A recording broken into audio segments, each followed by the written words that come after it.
அனைவருக்கும் வணக்கம். நம்ம டிஎன்பிஎஸ்சி ப்ரிலிம்ஸ் கிளாஸோடது பார்த்துட்டு வந்துட்ருக்கோம். அதில் இப்போ நம்ம யூனிட் 5ல் எக்கனாமிக்ஸும் தமிழ்நாடு அட்மினிஸ்ட்ரேஷனும் இருக்கும். தமிழ்நாடு அட்மினிஸ்ட்ரேஷனில் பார்த்திங்க அப்படின்னா வெங்கடேஷன் புக் ஒன்று இருக்கும். அதில் தமிழ்நாடு நிர்வாகம் அப்படின்றது அந்த புக்கில் ஃபுல்லாக டீட்டெயிலாக டிஸ்கஸ் பண்ணியிருப்பாங்க. அந்த புக்கு அரௌண்டு 500 to 600 பேஜஸ் கிட்டே இருக்கும். அதை நம்ம படிக்கணும் அப்படின்னா ரொம்ப பெரிய டாஸ்க் தான். அதனால் அந்த புக்கில் இருக்கக்கூடிய எல்லா டாபிக்ஸுமே பார்த்திங்க அப்படின்னா ஒரு ஷார்ட் நோட்ஸாக எடுத்திருக்கேன்.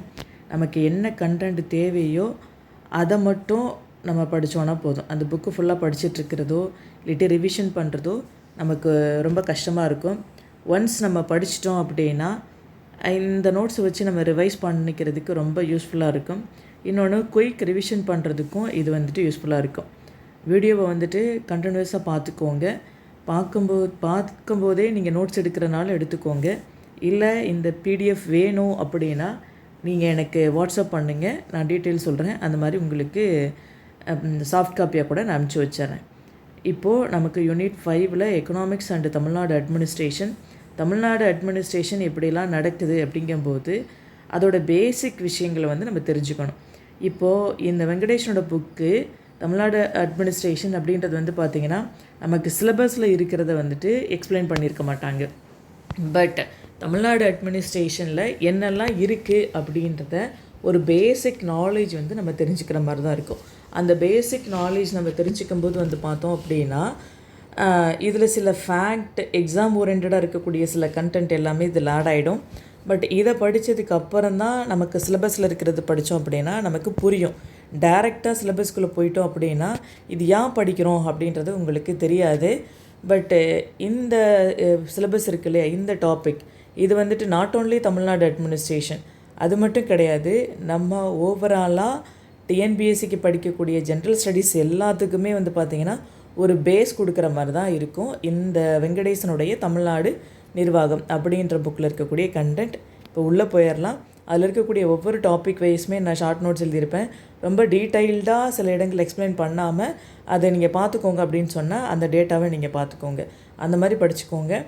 இன்கேஸ் இதில் ஏதாவது உங்களுக்கு டவுட் இருக்குது அப்படின்னா இந்த வீடியோ பார்த்ததுக்கப்புறம் என்னுடைய நம்பர் 9087369440 இந்த நம்பர் இருக்குல்ல, இதுக்கு நீங்கள் எதாவது டவுட் இருந்துச்சுன்னா வாட்ஸ்அப் பண்ணுங்கள், நான் கிளியர் பண்ணித்தரேன். ஓகே, இப்போ தமிழ்நாடு அட்மினிஸ்ட்ரேஷனில் ஃபஸ்ட்டு டாபிக் தனி சிறப்புன்னு சொல்லியிருப்பாங்க. தமிழ்நாடுடைய தனி சிறப்புகள். இந்த தனி சிறப்புகள் அப்படின்னு பார்க்கும்போது இதனுடைய பரப்பளவு 1,30,058 சதுர கிலோமீட்டர் இருக்குது. மக்கள் தொகை 7,21,00,000. இது 2011 சென்சஸ் படி நம்ம எடுத்திருக்கோம். இப்போ சென்சஸ் எடுத்துகிட்ருக்காங்க. இதை நம்ம சென்சஸ் வந்ததுக்கப்புறம் இந்த டேட்டாலாம் மாற்றிக்க போகிறோம். ஆட்சி மொழியாக இருக்கிறது தமிழ் மற்றும் ஆங்கிலமாக இருக்குது.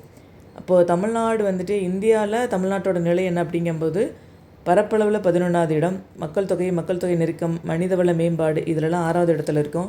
வளர்ச்சியில் பார்த்திங்க அப்படின்னா நம்ம 3வது இடத்துல இருக்கோம். அதே போல் கவர்னன்ஸ் திட்டங்கள் எல்லாத்தையும் நிறைவேற்றுறதில் நம்ம தான் ஃபஸ்ட்டில் இருக்கோம். தொலைநோக்கு திட்டம் 2023 வெளியிட்ட ஒரே மாநிலம் எது அப்படின்னு கேட்டிங்கன்னா தமிழ்நாடு தான். அதாவது விஷன் 2023 அப்படின்றத நம்ம ரிலீஸ் பண்ணி சக்ஸஸ்ஃபுல்லாக இம்ப்ளிமெண்ட் பண்ணியிருப்போம். இதில் என்ன பேசியிருப்பாங்க அப்படின்னு பார்த்தோம் அப்படின்னா ஒரு வளர்ந்த மாநிலமாக தமிழ்நாட்டை கொண்டுட்டு வரணும் அப்படிங்கிறதுக்காண்டி பேசப்பட்டது தான் இந்த விஷன் 2023 அப்படின்றது. எல்லா விதத்துலையுமே தமிழ்நாடு வளர்ந்த மாநிலமாக வரணும் அப்படிங்கிறது. இப்போ இந்த விஷன் 2023 நம்ம சக்ஸஸ்ஃபுல்லாக இம்ப்ளிமெண்ட் பண்ணனால தான் இந்தியாவிலே ஒரு சிறந்த மாநிலமாக தமிழ்நாடு இருக்குது அப்படின்றதுக்கு ஒரு சான்றாக இருக்குது. ஓகேங்களா? அடுத்து தமிழ்நாட்டுடைய புவியியல் அமைப்பு அப்படிங்கும்போது தொல்காப்பியம் என்ன சொல்லுது அப்படின்னா வடவேங்கடம் தென்குமரி ஆயிடைப்பட்ட நிலப்பகுதின்னு சொல்லுது. இதே நன்னூல் என்ன சொல்லுதுன்னா குணக்கடல் குமரி குடகம் வேங்கடம் அப்படின்னு சொல்லுது. இப்போ வடவேங்கடம் அப்படின்னா வடக்கு வேங்கடம் வரைக்கும் அப்படின்னு அர்த்தம். வேங்கடம் அப்படின்றது இங்கே எதை சொல்கிறாங்கன்னா திருப்பதியை சொல்கிறாங்க. அதே போல் நன்னூல்லையும் வேங்கடம் அப்படின்னு தான் சொல்லியிருக்காங்க. அப்போ வடக்கே திருப்பதியிலேருந்து தெற்கே கன்னியாகுமரி வரைக்கும் இருக்கக்கூடியது தான் நம்மளுடைய தமிழ்நாட்டோட நிலப்பரப்பாக இருந்திருக்கு அப்படின்றது பார்க்குறோம். தொல்காப்பியம் நன்னூல் எல்லாம் இந்த பகுதியை தான் சொல்லுது. தமிழ்நாட்டில் கிட்டத்தட்ட 56% பேர் விவசாயத்தில் ஈடுபட்டுருக்காங்க. ஆனால் ஓவராலாக இந்தியாவில் பார்க்கும்போது 60% மேலே விவசாயத்தில் ஈடுபடுறாங்க அப்படின்னு பார்ப்போம். தமிழ்நாட்டில் 56%. அப்புறம் எங்கெங்கே என்னென்ன ஃபேமஸ் அப்படின்னு பார்த்தோன்னா, ஊட்டியில் வந்துட்டு தேயிலை, காப்பி, ரப்பர்லாம் இருக்குது. நீலகிரி, தேனி, தருமபுரி வந்துட்டு பனவளத்திற்கு பெயர் போனது. அடர்த்தியான மரங்கள் எங்கே இருக்குது அப்படின்னு பார்த்தோன்னா, மதுரை, கோவை, திருநெல்வேலி. இங்கே வந்துட்டு நீலகிரி, தேனி, தருமபுரியை வந்துட்டு மாற்றிட வேண்டாம். அடர்த்தியான மரங்கள் இருக்கக்கூடிய டிஸ்ட்ரிக் எது அப்படின்னா மதுரை, கோவை, திருநெல்வேலி அப்படின்றத பார்த்துக்கோங்க. இதுதான் வந்துட்டு ஆர்டரும் கூட. சரிங்களா? மதுரையில் அதிகமாக, அடுத்து கோயம்புத்தூர், அடுத்து திருநெல்வேலி அப்படின்னு சொல்லி சொல்கிறோம். அதே போல் கன்னியாகுமரியில் ரப்பர் தோட்டம், சந்தன மரம், இது எல்லாமே நம்ம பண்ணிகிட்ருக்கோம். மலை வளம் அப்படின்னு பார்க்கும்போது நம்ம தமிழ்நாட்டில் வந்துட்டு குறிஞ்சி, முல்லை, மருதம், நெய்தல், பாலை எல்லாமே இருக்குது. இப்போ இந்த பகுதிகளுக்கான காலம் என்ன அப்படின்றது பார்த்துக்குறோம். சரிங்களா? குறிஞ்சினா குளிர்காலம், முல்லைனா கார்காலம், பாலைனா வேநீர்காலம், மருதம், நெய்தல் அப்படிங்கும்போது இந்த 6 பொழுதுகளுமே வந்துடும். அடுத்து வந்து பார்த்தோம் அப்படின்னா 3 பருவகாலங்கள், மழைக்காலங்கள் அப்படின்றது இருக்குது. அதில் நமக்கு தமிழ்நாட்டுக்கு வந்துட்டு எவ்வளோ மழை பெய்யுது அப்படின்னு சொல்லிட்டு கேட்பாங்க. இந்த டேட்டாவை கொஞ்சம் ஞாபகம் வச்சுக்கோங்க நல்லாவே. தென்மேற்கு பருவமழை மூலமாக 22% கிடைக்குது. வடகிழக்கு பருவமழை மூலமாக 57% கிடைக்குது. சூறாவளி மூலமாக நமக்கு 21% வந்துட்டு மழை கிடைக்குது. இப்போ இந்த சூறாவளி மழையினால் எவ்வளோ கிடைக்குது அப்படின்றது டிஎன்பிசியில் ஆல்ரெடி கேட்டிருக்காங்க. ஸோ அதனால் வந்துட்டு என்னென்ன டேட்டா, எந்தெந்த சமயத்தில் எவ்வளோ மழை அப்படின்றதையும் நீங்கள் தெரிஞ்சுக்கிறது ரொம்ப நல்லது. எங்கேயாவது நமக்கு கேட்டாங்கன்னு எழுத தெரியணும். அதே போல் இந்த மாதிரியான கண்டென்ட் எழுதும்போது நல்லா ஞாபகம் வச்சுக்கிட்டோம் அப்படின்னா, நம்ம மெயின்ஸ் ஆன்சர் ரைட்டிங் எழுதும்போது இதெல்லாம் அடிஷ்னல் கண்டென்ட்டை நம்ம கொடுக்கறதுக்கு ஒரு வாய்ப்பு அமையும். அது வந்துட்டு நம்மளுடைய ஆன்சர் வந்துட்டு என்ஹான்ஸ் பண்ணி காட்டும். ஸோ அதனால் இந்த டேட்டா வந்து ஞாபகம் வச்சுக்கோங்க. அடுத்து வந்துட்டு தொழில் வளம் அப்படிங்கும்போது எந்தெந்த டிஸ்ட்ரிக் என்னென்ன இண்டஸ்ட்ரீஸ்க்கு பேர் போனது அப்படின்றத பற்றி தெரிஞ்சுக்கிறோம். இது பேசிக்காக நம்ம தெரிஞ்சுக்கிறது மட்டும் இல்லாமல் இதுலேயே நம்ம எக்கனாமி படிப்போம். அதில் வந்துட்டு இண்டஸ்ட்ரீஸ் அப்படின்ற ஒரு டாபிக் இருக்கும். அதில் வந்துட்டு பார்த்திங்கன்னா எந்தெந்த ஊரில் என்னென்ன இண்டஸ்ட்ரீஸ்லாம் இருக்குது அப்படின்ற மாதிரி நம்ம எழுதுகிற மாதிரியெல்லாம் இருக்கும். ஸோ அதனால் இதை நம்ம தெரிஞ்சிக்க வேண்டியிருக்கு. இப்போ ரயில் பெட்டி தொழிற்சாலை அப்படின்னா பெரம்பூர்ன்றது தெரியும். இராணுவ வாகனம், தளவாடங்கள்லாம் வந்துட்டு ஆவடியில், எஃகு தயாரிக்கிறது சேலத்தில், பட்டாசன சிவகாசி, இப்படி எல்லாமே நமக்கு தெரியும். சரிங்களா? இதெல்லாம் பார்த்து வச்சுக்கோங்க. கரூரில் புகழூர் அப்படின்ற இடத்துல தான் டிஎன்பிஎல் இருக்குது. இன்னொரு இடத்துல வந்துட்டு பார்த்திங்க அப்படின்னா டிஎன்பிஎல் இருக்குது. மணப்பாறையில் மொண்டிப்பட்டி அப்படின்ற இடத்துல நம்ம தமிழ்நாட்டில் டிஎன்பிஎல்லோட இன்னொரு பிளான்ட், செகண்ட் பிளான் வந்துட்டு எங்கே இருக்குது அப்படின்னா மணப்பாறையில் மொண்டிப்பட்டி அப்படின்ற இடத்துல இருக்குது. சரிங்களா? இந்த புகழூரில் இருக்கிறது வந்து பார்த்திங்க அப்படின்னா வேர்ல்டு பேங்க்கோட உதவியோடு ஆரம்பிச்சிருப்பாங்க. இது நம்மளுடைய தமிழ்நாடு கவர்மெண்ட் தான் வந்துட்டு ரன் பண்ணிகிட்ருக்காங்க. அடுத்து வந்துட்டு தகவல் தொழில்நுட்ப வளாகம் எங்கே இருக்குன்னா சென்னையில் தரமணியில் இருக்குது. பட்டுப்புழு வளர்ப்பு பயிற்சி மையம் வந்துட்டு ஒசூரில் இருக்குது அப்படின்றது பார்க்குறோம். இதே போல் வந்து பார்த்திங்கன்னா வாழை ஆராய்ச்சி மையம் வந்துட்டு திருச்சியில் இருக்குது. அதையும் நோட் பண்ணிக்கோங்க.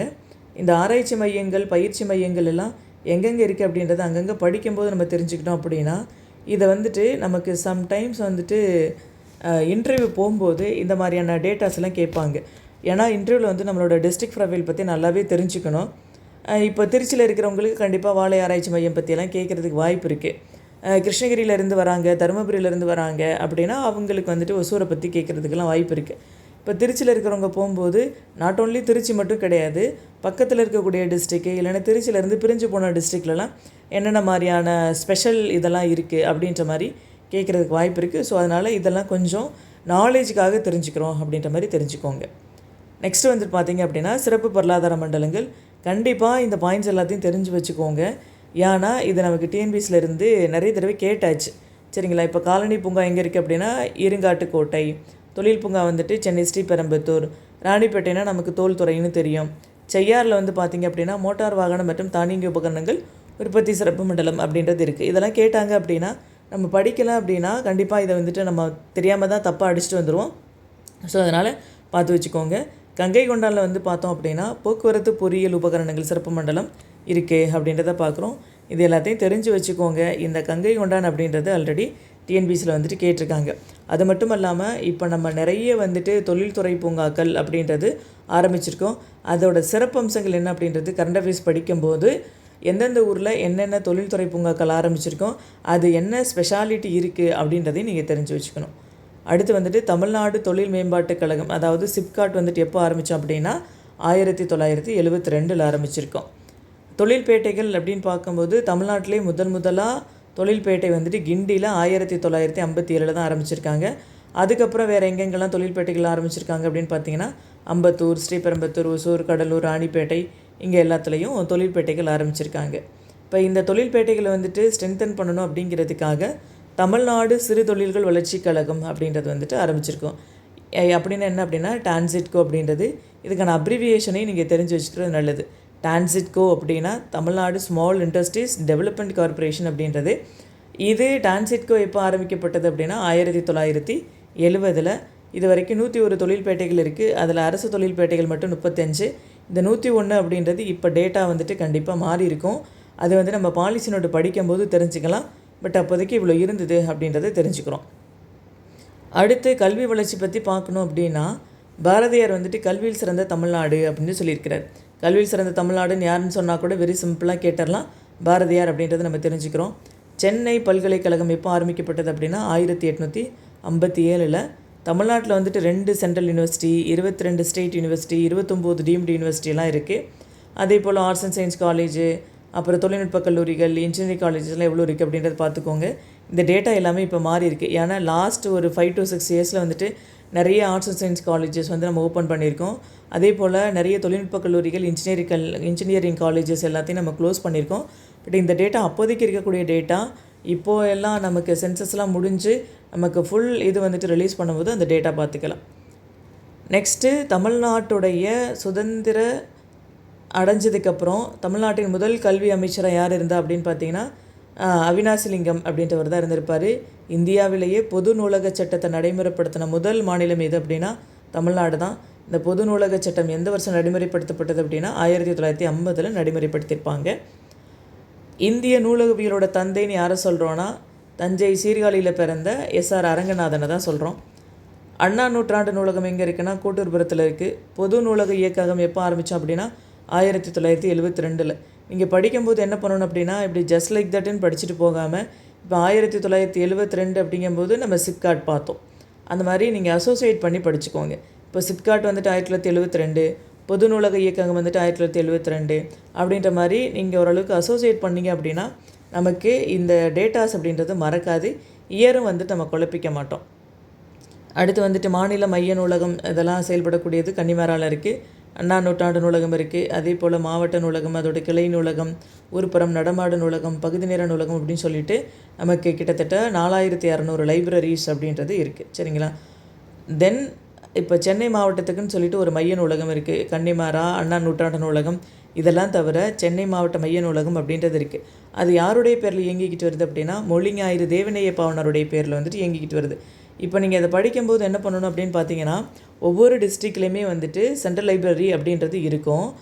அந்த லைப்ரரி யாருடைய பேரில் ரன் ஆகிட்டு வருது அப்படின்றத பார்த்துக்கோங்க. ஏன்னா ஒரு தடவை இன்டர்வியூ போனப்போ ஒரு பையன்ட்ட அவங்க கேட்டது, அவன் எங்கே படிச்சிங்க அப்படின்னு கேட்டிருக்காங்க. லைப்ரரியில் படித்தேன் அப்படின்னு சொல்லியிருக்கான். உங்கள் டிஸ்ட்ரிக்டில் இருக்கக்கூடிய சென்ட்ரல் லைப்ரரி யார் பேரில் இருக்குது அப்படின்னு சொல்லி கேட்டாங்க. அவன் படித்தது வந்து பார்த்திங்க அப்படின்னா இந்த கிராமப்புறத்தில் இருக்கக்கூடிய லைப்ரரியிலேருந்து தான் படிச்சிருக்கான். சென்ட்ரல் லைப்ரரி போனதே இல்லை. பட் ஆனால் லைப்ரரியிலேருந்து படிச்சிருக்கான் அப்படிங்கும்போது அது தெரிஞ்சுக்கணும் அப்படின்றது அவங்க எதிர்பார்த்துருக்காங்க. தெரியலை அப்படின்னு சொல்லியாச்சு. என்னப்பா ஃபுல்லாக லைப்ரரியில் தான் படிச்சிருக்கேன், இது கூட தெரிலையா அப்படின்னு சொல்லிட்டாங்க. அதனாலே அவனுக்கு அப்செட் ஆகிடுச்சு. அடுத்து கேட்கக்கூடிய கேள்விகளுக்கு வந்துட்டு சரியாக ஆன்சர் பண்ண முடியாத சூழ்நிலை போயிருக்கு. ஸோ அதனால் நமக்கு கேள்விகள் அப்படின்றது எங்கேருந்து வேணாலும் எப்படி வேணாலும் வரலாம். எல்லாத்தையுமே வந்துட்டு தெரிஞ்சுக்கணும் அப்படின்ற நோக்கத்தில் தெரிஞ்சுக்கிட்டோம் அப்படின்னா நமக்கு எந்த மாதிரியான சுச்சுவேஷனாக இருந்தாலும் அதை வந்துட்டு ஹேண்டில் பண்ணுறதுக்கு உதவியாக இருக்கும். ஸோ இப்போ சென்னை மாவட்டத்துடைய மைய நூலகம் மொழிஞாயிறு தேவநேய பாவனாருடைய பேரில் இயங்கிட்டு வருது. அதே போல் எல்லா டிஸ்ட்ரிக்டில் இருக்கக்கூடிய நூலகங்கள் யார் பேரில் இருக்குது அப்படின்றதும் நீங்கள் தெரிஞ்சுக்கோங்க. அது மட்டும் இல்லாமல் இப்போ வந்து பார்த்திங்க அப்படின்னா நிறைய நூற்றாண்டு நூலகம், நினைவு நூலகம் அப்படின்றது தமிழ்நாடு அரசு கட்டிகிட்டு வராங்க. சரிங்களா? இப்போது மதுரையில் வந்துட்டு கலைஞருடைய நூற்றாண்டு நூலகம் அப்படின்றத ஆரம்பித்தாங்க. இப்போது திருச்சியில் வந்துட்டு பார்த்திங்கன்னா காமராஜர் நினைவு நூலகம் அப்படின்றது கட்டிகிட்ருக்காங்க. இந்த மாதிரி எந்தெந்த ஊரில் யாருடைய பெயரில் இந்த லைப்ரரி அப்படின்றது கட்டிட்டு வராங்க அப்படின்றத பார்த்துக்கோங்க. இப்போ சென்னையில் இருக்கிறது அண்ணா நூற்றாண்டு நூலகம்னு சொல்கிறோம் இல்லையா, அந்த மாதிரி கோயம்புத்தூர், மதுரை, சேலம், திருச்சி இந்த மாதிரி இடங்களெல்லாம் கட்டிட்டு வராங்க. என்ன பேரில் இருக்குது அப்படின்றதும் நீங்கள் பார்த்துக்கோங்க.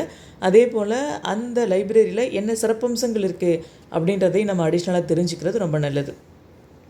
நெக்ஸ்ட்டு நலத்திட்டங்கள் பற்றி பார்க்குறோம். இந்தியாவிலேயே தமிழ்நாட்டில் தான் மக்கள் நலத்திட்டங்கள் அப்படின்றது ரொம்ப சிறப்பாக செயல்படுத்திட்டு வரோம். இதில் வந்து பார்த்திங்க அப்படின்னா பொதுவாக பெண்களுக்கான திட்டங்கள் பற்றி தான் இந்த 7 திட்டங்கள் இருக்கும்.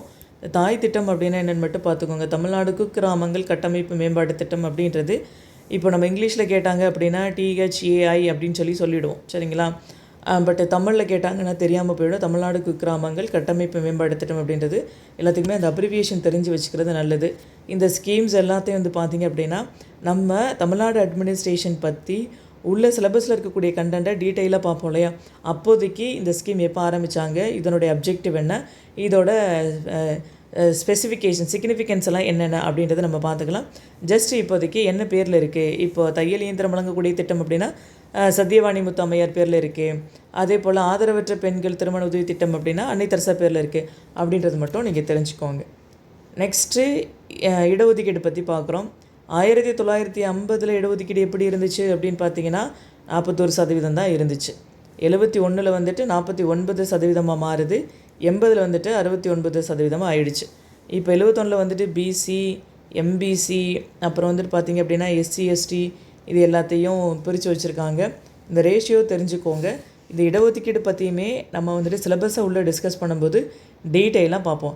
எந்தெந்த கமிஷன் சொன்னாங்க, என்னென்ன ரெக்கமெண்டேஷன்ஸுக்கு அப்புறம் இந்த இடஒதுக்கீடு அப்படின்றது மாறுச்சு அப்படின்றத பார்ப்போம்.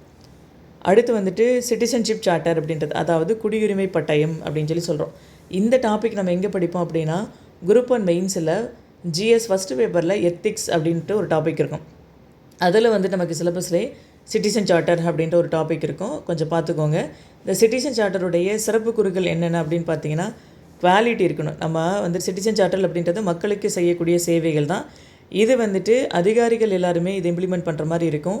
அப்போ எந்த ஒரு விஷயத்த மக்களுக்கு நம்ம செஞ்சாலும் அதில் ஒரு குவாலிட்டி இருக்கணும், தேர்வு உரிமை இருக்கணும் அப்படின்றோம். இப்போ தேர்வு உரிமை அப்படின்றது வந்து பார்த்திங்கன்னா ஒரு விஷயத்தை நம்ம கொடுக்குறோம், ஒரு பாலிசியோ ஒரு ஸ்கீமோ இம்ப்ளிமெண்ட் பண்ணுறோம் அப்படின்னா அது யாருக்கு தேவையோ அவங்களுக்கு போய் சேரணும், எல்லாத்துக்கும் கொண்டு கொடுக்கணும் அப்படின்றதெல்லாம் கிடையாது.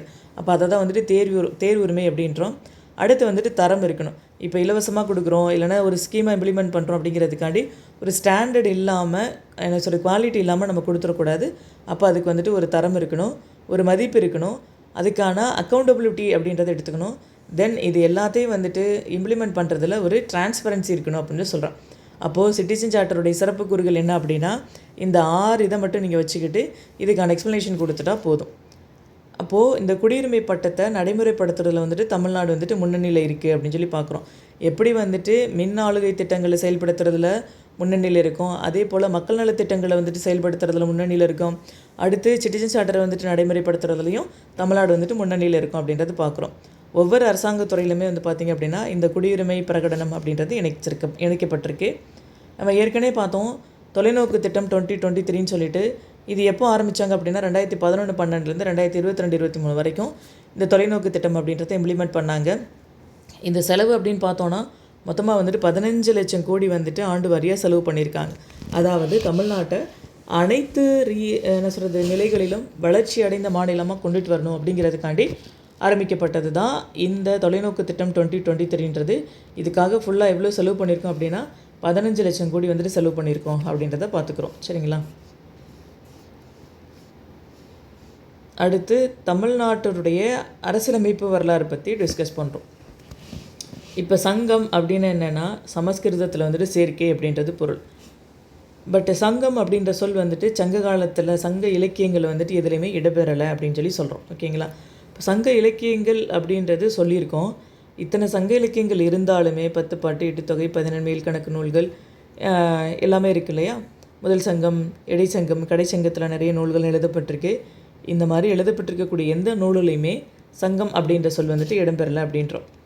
3 சங்கங்களில் கடைச்சங்கம் மட்டும்தான் ஒரு வரலாற்று வரையறைக்குள்ளே வருது. அதாவது யாரெல்லாம் ஆட்சி பண்ணியிருக்காங்க அப்படின்றத பற்றி தெரிஞ்சுக்கிறதுக்கு நமக்கு பேருதவியாக இருக்குது.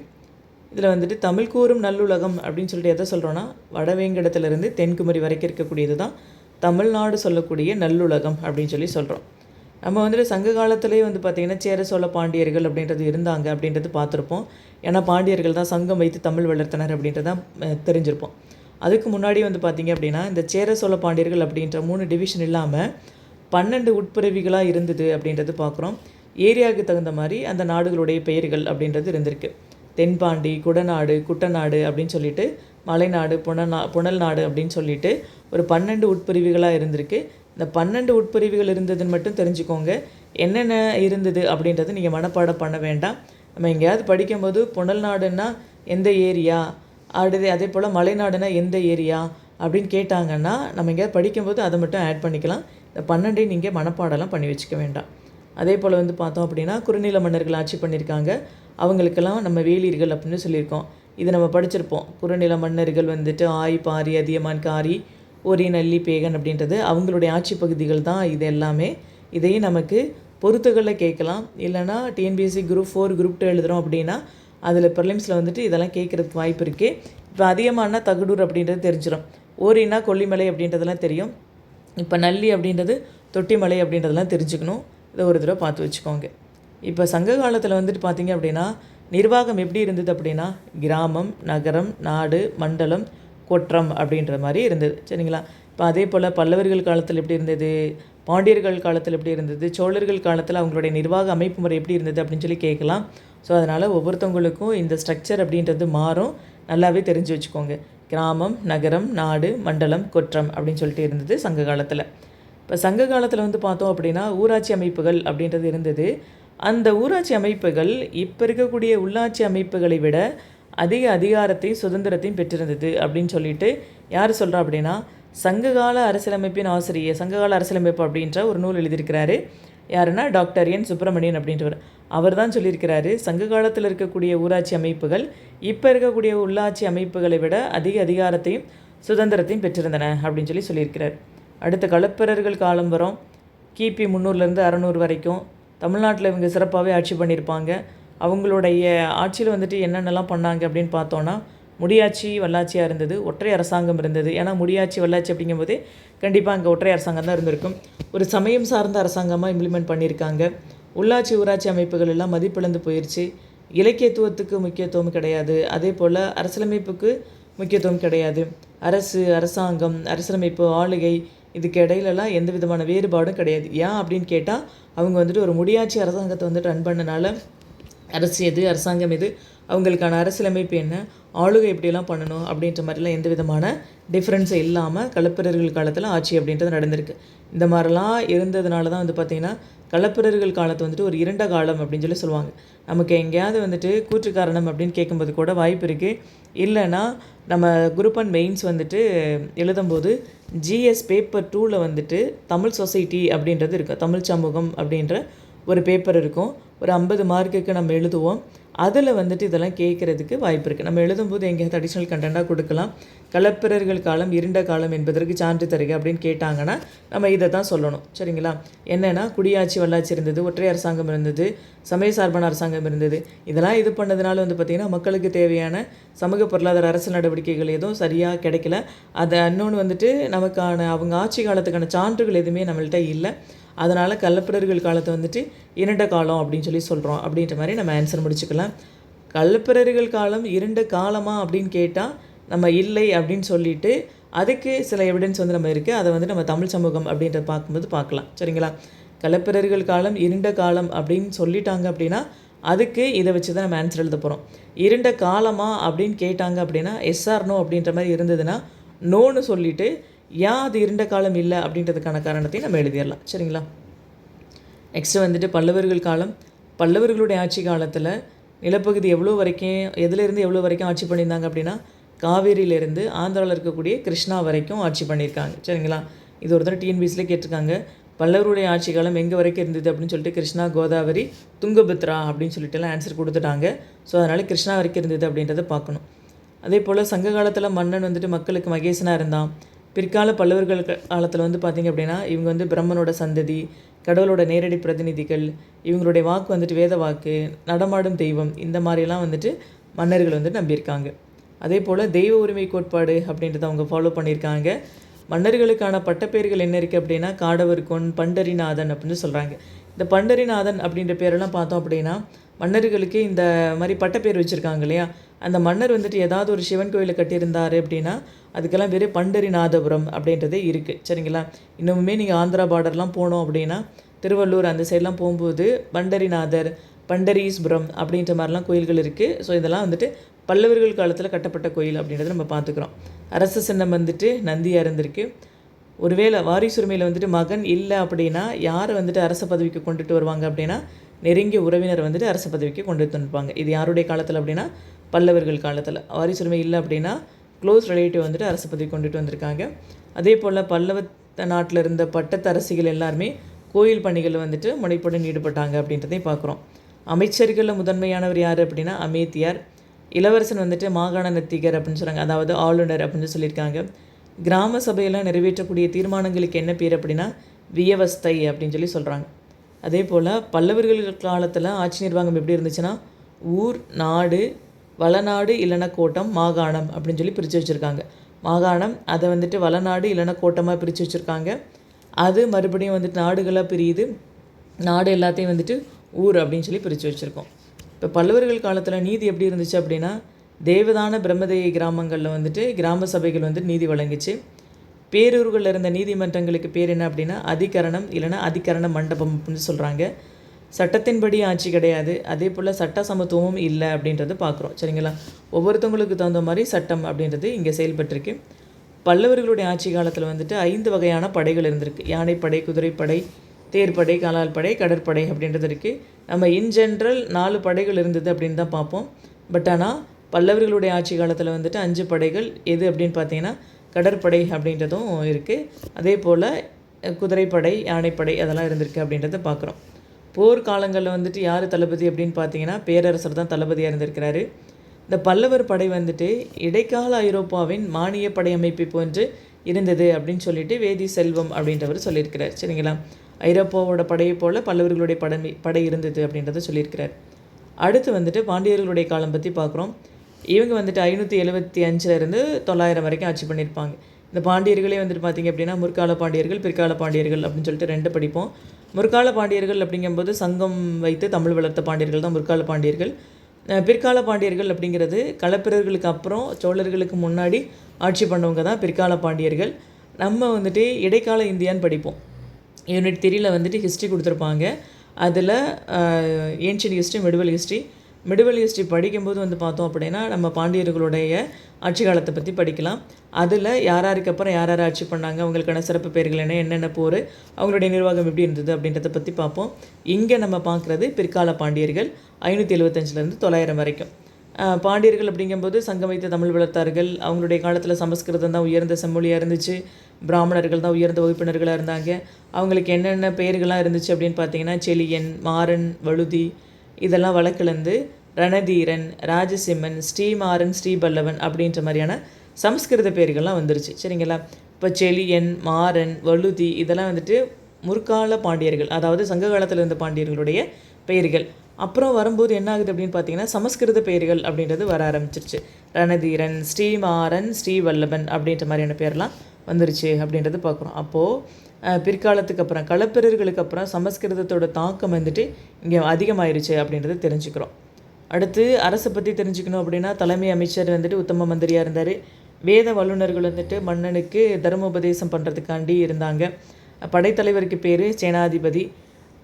பாண்டியர்களுடைய ஆட்சி காலத்தில் அவங்களுடைய நிர்வாக அமைப்பு எப்படி இருந்தது அப்படின்னா கிராமம், அதை வந்துட்டு கூற்றம், அப்புறம் நாடு, மண்டலம், பெருநாடு அப்படின்றது பிரிஞ்சிருந்தது.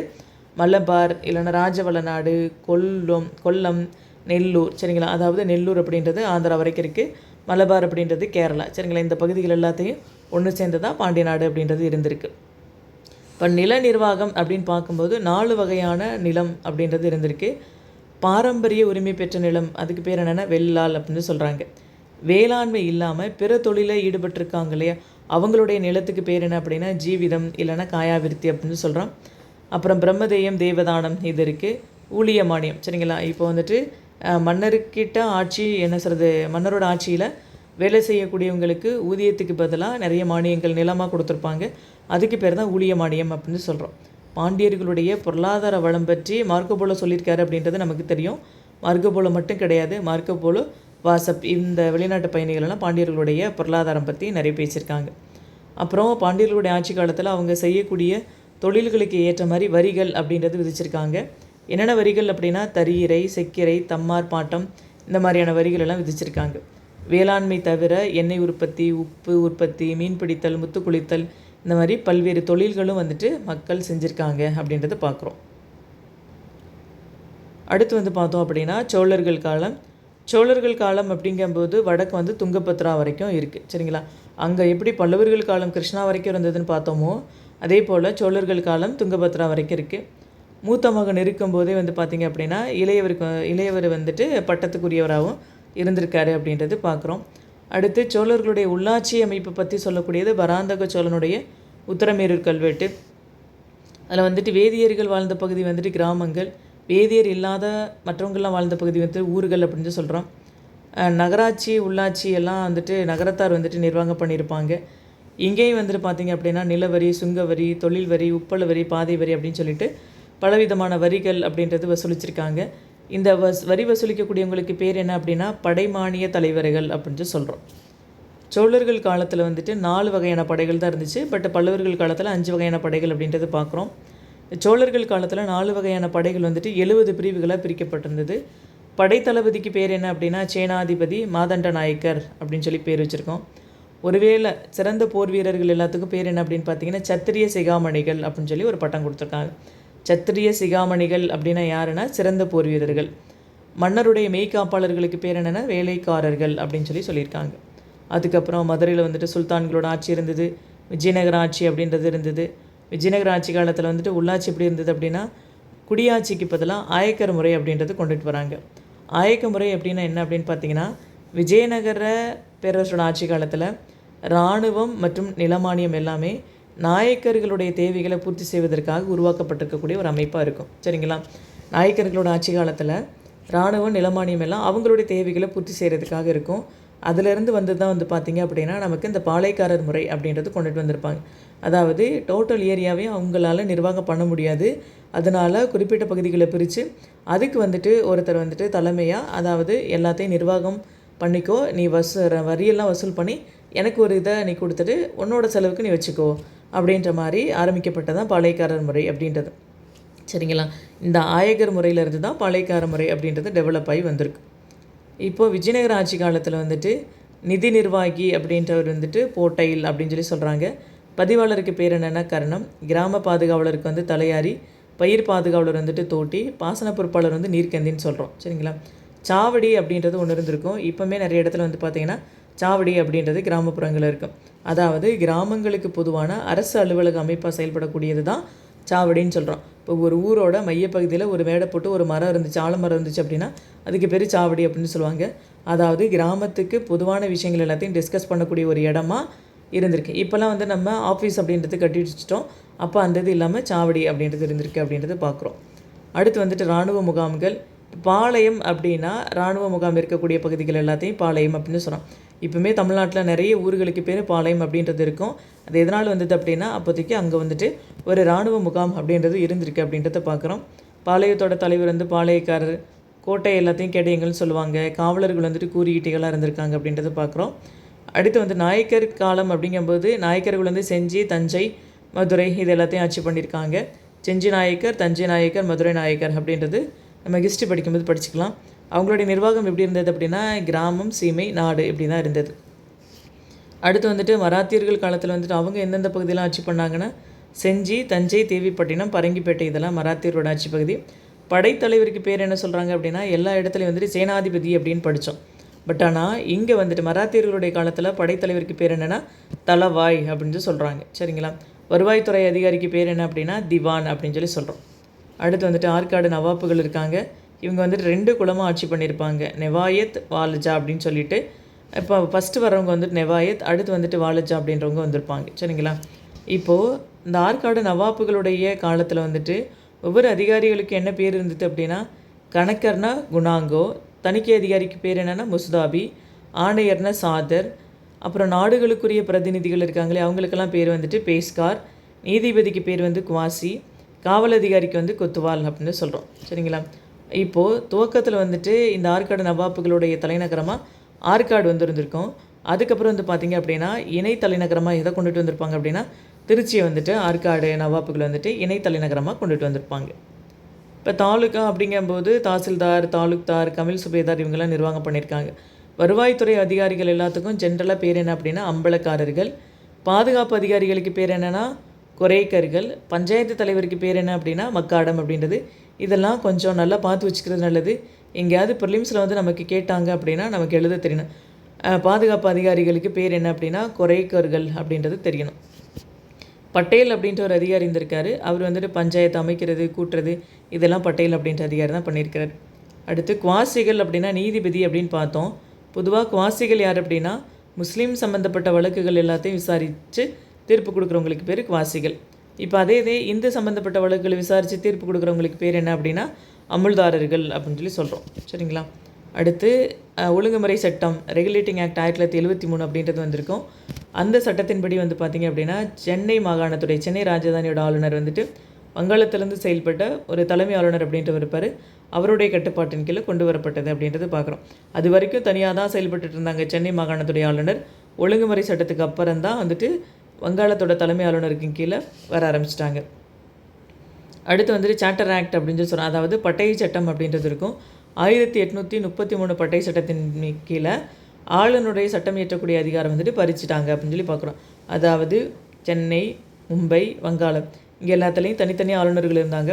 அவங்களுக்குன்னு சட்டம் இயற்றக்கூடிய அதிகாரம் இருந்தது.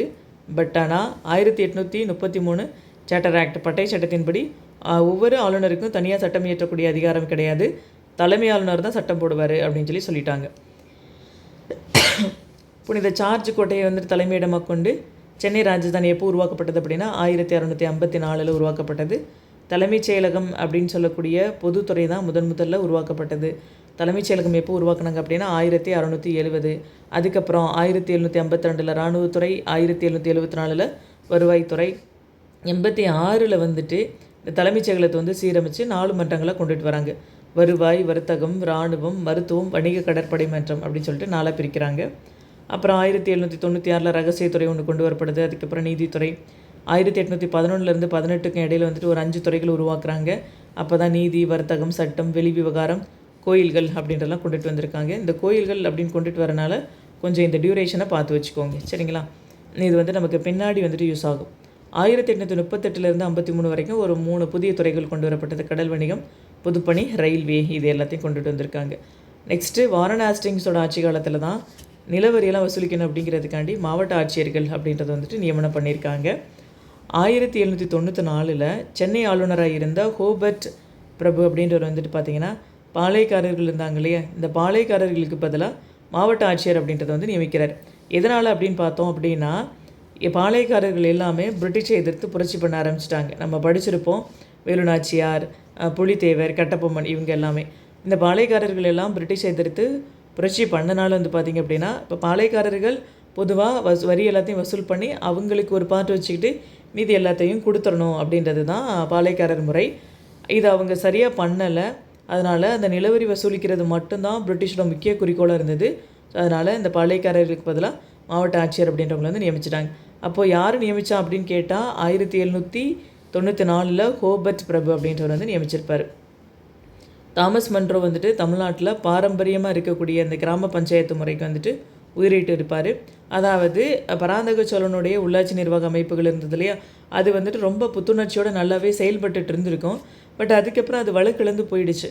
அதனால் இவங்களுக்குன்னு இருக்கக்கூடிய அந்த பாரம்பரிய கிராம பஞ்சாயத்து முறையை வந்துட்டு மறுபடியும் புதுப்பிச்சு கொண்டுட்டு வந்தது யார் அப்படின்னு கேட்டால் தாமஸ் மன்றோ தான். ஒவ்வொரு மாவட்டமே பல பகுதிகளை பிரித்து அந்த நிலப்பகுதிகளுக்கு பார்த்திங்க அப்படின்னா மிட்டாக்கள் அப்படின்னு சொல்லி பேர் வச்சுருப்பாங்க. சரிங்களா? மிட்டா மிராசுதார் அப்படின்ற பேர் கூட நம்ம இன்ன வரைக்கும் சொல்லுவோம் பாருங்கள். சில இடங்களில் இந்த பேர் அப்படின்றத யூஸ் பண்ணுவாங்க. அப்போது மாவட்டங்களை பிரித்து அதை வந்துட்டு அந்த நிலப்பிரிவுகளுக்கு பேர் மிட்டாக்கள் அப்படின்னு சொல்லியிருக்காங்க. சரிங்களா? அதே போல் தாமஸ் மன்றோட இன்னொரு சாதனை என்ன அப்படின்னு பார்த்தீங்கன்னா குடியுரிமை நிலவரி திட்டம் அப்படின்றது. இவர் வந்துட்டு ரயத்வாரி முறை அப்படின்றத வந்துட்டு நிலவரி திட்டத்தில் வந்துட்டு கொண்டுட்டு வந்திருப்பார். அது ரொம்ப சிறப்பு வாய்ந்த ஒரு திட்டமும் கூட. அடுத்து சென்னையோட ஆட்சித்தலைவராக இருந்த கம்பெனியோட முகவர் வந்துட்டு என்ன பண்ணுறாரு அப்படின்னு பார்த்தீங்கன்னா கருப்பு நகரோட தலைவர்கிட்ட, கருப்பு நகரம் அப்படின்னா நம்ம இந்தியர்கள் வசிக்கக்கூடிய பகுதி, இந்த நகருடைய தலைவர் ஒருத்தர் இருப்பார் இல்லையா, அவர்கிட்ட வந்துட்டு நீதி வழங்கக்கூடிய பொறுப்பை வந்து ஒப்படைக்கிறார். இவர் நடத்தின நீதிமன்றத்துக்கு பேர் என்ன அப்படின்னா சரித்திர நீதிமன்றம் அப்படின்னு சொல்கிறார். அந்த மாதிரி சரித்திர நீதிமன்றத்தோட நீதிபதியாக யாரை நியமிச்சிருக்காங்க அப்படின்னா கண்ணப்பா அப்படின்றவர் வந்து நியமிச்சிருக்காங்க. சரிங்களா? சரித்திர நீதிமன்றம் அப்படின்னு என்னென்னு தெரிஞ்சுக்கணும். கருப்பு நகருடைய தலைவர் இருக்கார் இல்லையா, வெள்ளை நகரம் கருப்பு நகரம் அப்படின்னு சொல்லி பிரித்து வச்சுருந்துருப்பாங்க. அந்த கருப்பு நகரோட தலைவர்கிட்ட அவங்களுக்கான பிரச்சனைகள்லாம் வரும்போது நீதி வழங்கக்கூடிய அதிகாரத்தை வந்து ஒப்படைச்சிருக்கிறார்.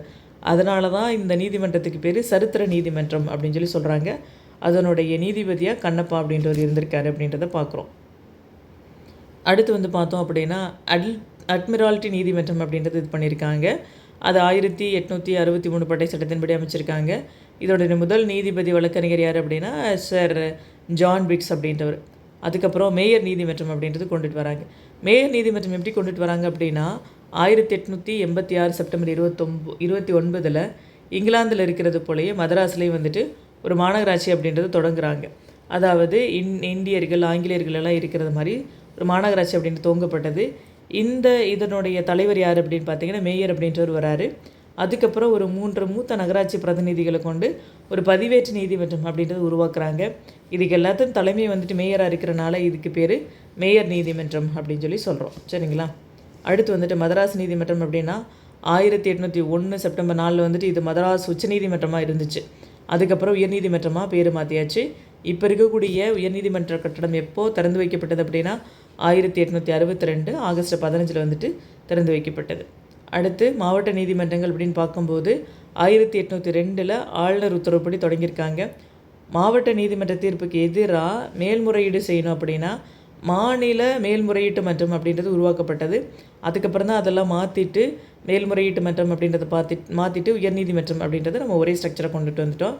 இந்த மாநில மேல்முறையீட்டு மன்றம் அப்படின்றது வந்துட்டு எப்போ நீக்கப்பட்டது அப்படின்னா 1843 வந்துட்டு நீக்கம் பண்ணிட்டாங்க. அடுத்து கிராம நீதிமன்றங்கள். இதை வந்துட்டு சர் தாமஸ் மன்றோ தலைமையில் அமைக்கப்பட்டிருக்கக்கூடிய ஒரு கமிட்டியோட ரெக்கமெண்டேஷன் படி தான் 1816 வருஷம் ரொம்ப முக்கியம். 1816 கிராம நீதி நிர்வாக முறை அப்படின்றது மாற்றி வைக்கப்பட்டது. 1820 தான் ரயத்துவாரி முறை அப்படின்றதே வந்துட்டு தாமஸ் மன்றோ கொண்டுட்டு வந்திருப்பார்.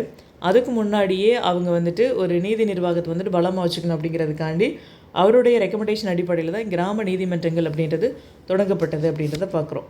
வரலாற்று ஆசிரியர் ராஜையன் வந்துட்டு மன்றோ என்ன சொல்கிறாரு அப்படின்னா பாரம்பரிய நீதிமுறைக்கு மதிப்பும் முக்கியத்துவமும் அளித்து நீதித்துறை வந்துட்டு மாற்றி அமைத்தவர் மன்றோ அப்படின்னு சொல்லி சொல்கிறாரு. சரிங்களா?